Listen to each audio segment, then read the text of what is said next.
Standard का हम लोगों ने एनवायरमेंटल मैनेजमेंट, ओके, ये लेसन स्टार्ट किया था, ओके। अभी उसमें आगे डिजास्टर मैनेजमेंट हम लोगों ने प्रीवियस लेसन में स्टार्ट किया था, अभी आगे है।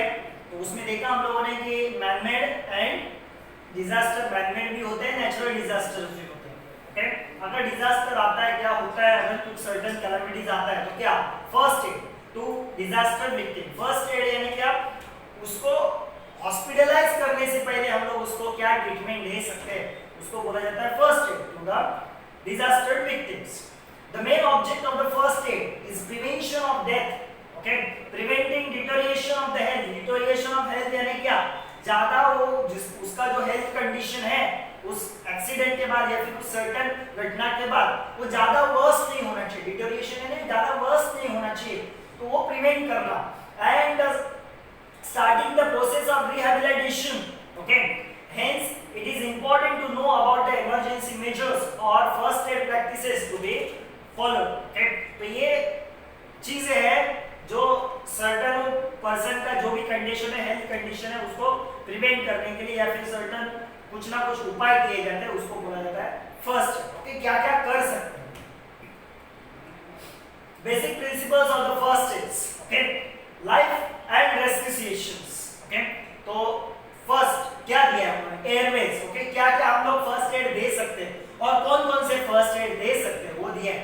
तो उसमें देखो एबीसी दिया है, एबीसी यानी क्या, first add airway, okay. If the victim has difficulty in breathing, कब दिया जाता है, airway, difficulty in breathing, the head should be in the backward sloping of position or the chin should be raised so that the respiratory passage remains open, okay। अभी उसको लेटाना है उस person को, okay, और उसका जो हेड है वो थोड़ा ऐसा नीचे की तरफ होना चाहिए, ऐसा ऊपर नहीं होना चाहिए, जैसे हम लोग चेयर पे बैठते हैं ऐसा नहीं होना चाहिए, स्लीपिंग चेयर पे बैठते हैं वैसा नहीं होना चाहिए, पूरा ऐसा उसको सुलाना चाहिए फ्लैट सरफेस के ऊपर, और हेड थोड़ा ऐसा टेल होना चाहिए, जैसे कि उसका माउथ ओपन रहेगा, इस पोजीशन में उसको रखना है, ओके।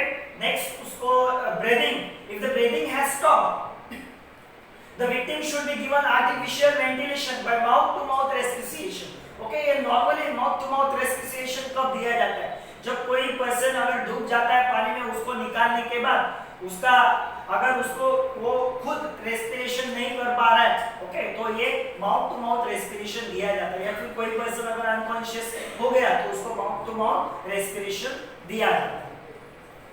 नेक्स्ट है circulation, if the victim is unconscious, okay, अभी वो हालत में ही नहीं है, इस हालत में कि उसको हम लोग जगा सके, ओके, तो वो अनकॉन्शियस है पूरा, then after giving the mouth to mouth respiration twice, okay, mouth to mouth respiration 2 बार देने के बाद the heart should be press, heart को प्रेस करना है, ओके। अभी हार्ट को कैसे प्रेस करना है वो भी उन्होंने दिया है, down hard by the pressing the chest in both the palms, हाथ के 2 पाम्स जो है उससे चेस्ट को प्रेस करना है। These 2 actions, 2 एक्शन यानी कौन सा action, mouth to mouth respiration देना और उसके बाद हाथ के पाम से चेस्ट पे प्रेस करना, ये दोनों action, these 2 actions should be repeated alternately about 15 times, okay। This is called cardiopulmonary resuscitations, okay। ये नॉर्मली कब दिया जाता है, अगर किसी बंदे को हार्ट अटैक आया है, ओके, और अनकॉन्शियस होके वो नीचे गिर गए, ओके, तो अगर हम लोग ये इनिशियली उसको देते हैं तो मे बी माइनर से मेजर अटैक आने से पहले उसको हम लोग बचा सकते हैं, या फिर उसका जो टाइम पीरियड है जब हम लोग हॉस्पिटलाइज करने जाते हैं किसी पेशेंट को, तो डॉक्टर कभी-कभी बोल देता है कि उसको थोड़ा लेट लाया आप लोगों ने, तो ये टाइम पीरियड जो है वो हम लोग एक्सटेंड कर सकते हैं बाय गिविंग दिस मेथड, जिसको बोलते हैं सीपीआर मेथड। क्या बोलते हैं उसको, CPR method. It helps to bring the circulation back to the normal. इससे क्या होता है, सर्कुलेशन जो है वो एयर सर्कुलेशन या फिर ब्लड सर्कुलेशन नॉर्मल होने के लिए हेल्प होता है। Disaster management is action implemented through the proper planning, okay। अभी डिजास्टर मैनेजमेंट, कोई भी कैलामिटीज है उसको ठीक से मैनेज करना है, तो ये कैसे भी मैनेज नहीं किया जाता है, उसके पीछे प्रॉपर प्लानिंग होता है, ऑर्गेनाइज एक्टिविटी होते हैं एंड कोऑर्डिनेशन होता है। It includes the following, okay. अभी डिजास्टर मैनेजमेंट में क्या होता है, first prevention loss and dangers, okay. Loss है जो होता है उसको हम लोग इम्प्रूविंग द टॉलरेंस। ओके, अभी जितना टॉलरेंस यानी जो कंडीशन है उसको फेस करने का जो हम लोग का कैपेबिलिटी है वो हम लोग इंप्रूव कर सकते हैं। Providing the relief from the disaster, minimising the intensity and extent to harm. Okay, जो भी हार्म होता है उसको मिनिमाइज कर सकते हैं। Okay, and preparation to face the disaster, और डिजास्टर हुआ तो उसको कैसे फेस करना चाहिए, ये सब आता है, ये सब प्रैक्टिसेस आते हैं disaster management.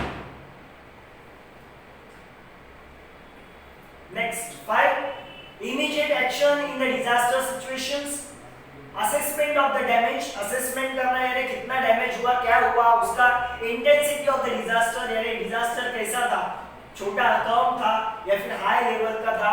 Arranging for the rescue work and help, okay, rescue work के लिए अरेंजमेंट करना, हेल्प करना, एंड रिहैबिलिटेशन एंड रीबिल्डिंग, अगर वहां पे कुछ बहुत ही डैमेज हुआ तो वहां के लोगों को फिर से रिहैबिलिटेशन करना एंड रीबिल्डिंग करना, उनको हेल्प करके फिर से नॉर्मल लाइफ में लाना, उसको बोलते हैं रिहैबिलिटेशन। ओके, नेक्स्ट और भी है तरीके जब हम लोग फर्स्ट एड क्या दे सकते हैं उस कंडीशन में। तो देखो, ब्लीडिंग, अगर किसी पर्सन को हो रहा है तो फर्स्ट एड हम लोग क्या दे सकते हैं, if the victim is injured and bleeding through the wound, wound म्हणजे जखम जी झालेली असते, then the wound should be covered with the antiseptic pad and the pressure applied on it for 5 minutes with either thumb or palm। Okay, तो उसके ऊपर क्या लगाना चाहिए, एंटीसेप्टिक पैड नहीं रहेगा तो भी चलेगा, मगर क्लीन कॉटन का कपड़ा वगैरह रहेगा वो वहां पे, या फिर क्लीन कॉटन वहां पे दबा के रखना चाहिए for 5 minutes. Okay, with the either thumb और palm। नेक्स्ट, फ्रैक्चर और इंपैक्ट ऑन वर्टिब्रेट। ओके, अगर फ्रैक्चर हुआ है या फिर वर्टिब्रल कॉलम यानी बैकबोन पे अफेक्ट हुआ है तो क्या कर सकते हैं, if any bone is a fracture it is essential that the fracture part be immobilise, immobilise यानी उसको हिलाना नहीं चाहिए, जो फ्रैक्चर पार्ट है उसको हिलाना नहीं चाहिए। It can be done with the help of any available wooden rods and buttons and the rulers. Okay, तो फ्रैक्चर पार्ट अगर उसका हाथ फ्रैक्चर है तो उसको हाथ को स्ट्रेट रखना चाहिए, तो हम लोग क्या कर सकते हैं, अगर हम लोग के पास रूलर है या फिर लकड़ी है जो स्ट्रेट है उसको बांध के हम लोग उसका हाथ स्ट्रेट रख सकते हैं। If there is an impact on the back or vertebral column, अगर बैकबोन पे कुछ इफेक्ट हुआ है, the patient should be kept immobilized on the firm stretcher। Okay, एक सीधा स्ट्रेचर होना चाहिए। ओके, उसको ठीक से उसके ऊपर उसको लिटा के रखना चाहिए। नेक्स्ट है, अगर बर्न हुआ, जल गया, तो क्या करना चाहिए, the victim have burn injuries, it is beneficial to hold the injured part under the clean and cold flowing water for at least 10 minutes। Okay, अभी ये बर्निंग वगैरह जो है, कटिंग जो है, ओके, ब्लड निकल रहा है या फिर फ्रैक्चर हुआ है, ओके, ये माइनर जो एक्सीडेंट्स रहते हैं उसके लिए, मेजर एक्सीडेंट्स में आप नहीं बोल सकते, अगर कोई पर्सन पूरा जल रहा है तो आप बोलोगे क्या उसको हम लोग उठा के रख देंगे पानी के टब में, नहीं, ऐसा नहीं, उस कंडीशन में उसको हॉस्पिटलाइज करना चाहिए। नॉर्मल जब थोड़ा सा बर्निंग वगैरह रहता है या फिर थोड़ा ब्लीडिंग रहता है, थोड़ा सा माइनर फ्रैक्चर रहता है, तो उस कंडीशन में हम लोग ये फर्स्ट एड कर सकते हैं। For injuries like sprain, okay, twisting and condition, the right remedies should be applied. Okay, अभी कब देखो कभी-कभी हम लोग के पैर में या हाथ में मोच आ जाता है, ओके, ज्याला आपण मराठीत मुरगळणे वगैरे म्हणतो, पाय मुरगळणे, हात मुरगळणे, ओके, अशा वेळेस आपण काय करू शकतो, right, this condition what can we do, तो उसमें rest, rice remedy, rice remedy यानी क्या है, RICE, R का मतलब क्या है, रेस्ट। ओके, उस पर्सन को क्या करना चाहिए, allow the victim to sit in a relax position, उस पर्सन को रिलैक्स पोजीशन में बैठना बिठाना चाहिए। Ice, apply the ice pack to the injured part. Okay, अगर हाथ पे पैर पे लगा है तो वहां पे आइस पैक लगाना चाहिए। Compression, after the ice pack treatment the injured part should be massage gently, तो इंजर्ड पार्ट को ठीक से मसाज करना चाहिए। Elevate, the injured part should be kept in the raise and elevate position.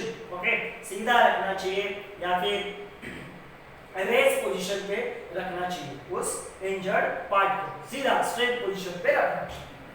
अभी ये सर्टेन प्रैक्टिसेस है जो अप्लाई किए जाते हैं व्हाइल कैरिंग द विक्टिम्स या फिर पेशेंट, या फिर व्हाइल ट्रांसपोर्टिंग द विक्टिम्स और patient, depend on his health condition, उसके हेल्थ कंडीशन के ऊपर डिपेंड है, तो कैसे ले जा सकते हैं। तो ये देखो क्रैडल मेथड, ये यूज किया जाता है। कब यूज किया जाता है?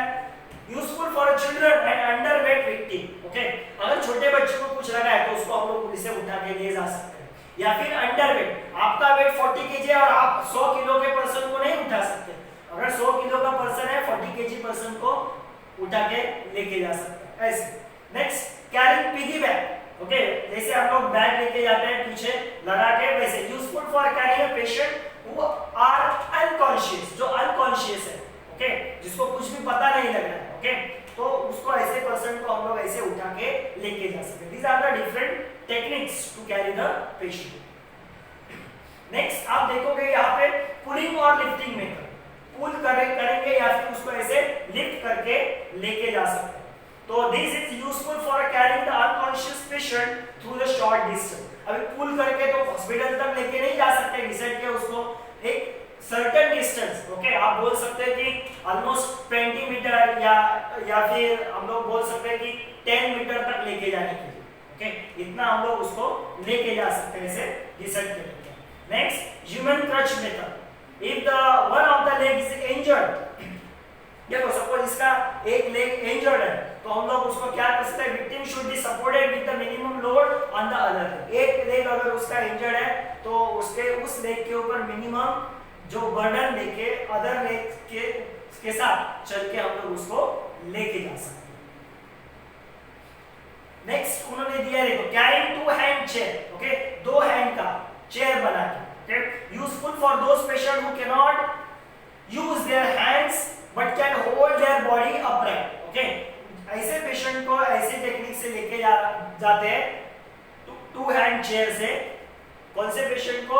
जो अपने हाथ नहीं यूज कर सकता मगर उसका बॉडी वो संभाल के रख सकता है या फिर एक अपराइट पोजीशन में वो बैठ सकता है, ऐसे पेशेंट को। और दिया next carrying four hand chair, four hand chair उन्होंने दिया है। This is the useful when the support is needed for the part below the waist, okay, waist के below वाला पार्ट है उसको अगर सपोर्ट देना है तो ये फोर हैंड चेयर वाला यूज करते हैं। नेक्स्ट है स्ट्रेचर। ये देखो स्ट्रेचर इन एन इमरजेंसी, हमें इमरजेंसी में एम्बुलेंस तो नहीं आ सकता स्ट्रेचर लेके, तो हम लोग क्या कर सकते हैं? इमरजेंसी के लिए कैसे स्ट्रेचर बना सकते हैं? A conventional stretcher is not available. Conventional यानी जो normal stretcher use करते हैं, okay, वो वाला stretcher.